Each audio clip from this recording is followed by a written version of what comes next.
মই শ্ৰী হিমন্ত বিশ্ব শৰ্মা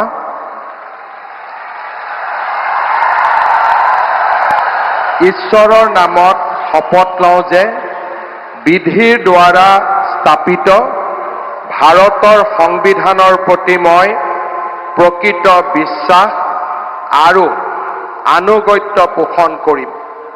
মই ভাৰতৰ সাৰ্বভৌমত্ব আৰু অখণ্ডতা অক্ষুণ্ণ ৰাখিম।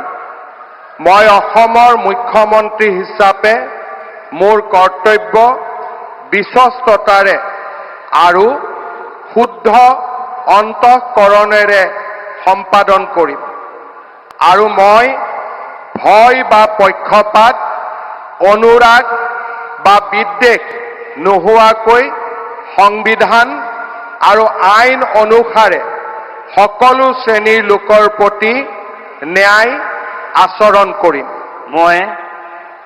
মই শ্ৰী হিমন্ত বিশ্ব শৰ্মা ঈশ্বৰৰ নামত শপত লওঁ যে মই অসমৰ মুখ্যমন্ত্ৰী হিচাপে মোৰ কৰ্তব্যৰ যথাযথ সম্পাদনৰ বাবে আৱশ্যক হোৱাৰ বাহিৰে মই এনে বিষয় যি অসমৰ মুখ্যমন্ত্ৰী হিচাপে মোৰ বিবেচনাৰ বাবে অনা হ'ব বা মোৰ জ্ঞাত হ'ব তেনে বিষয় মই কোনো ব্যক্তি বা ব্যক্তিসকলৰ ওচৰত প্ৰত্যক্ষ বা পৰোক্ষভাৱে অৱগত বা প্ৰকাশ নকৰিম।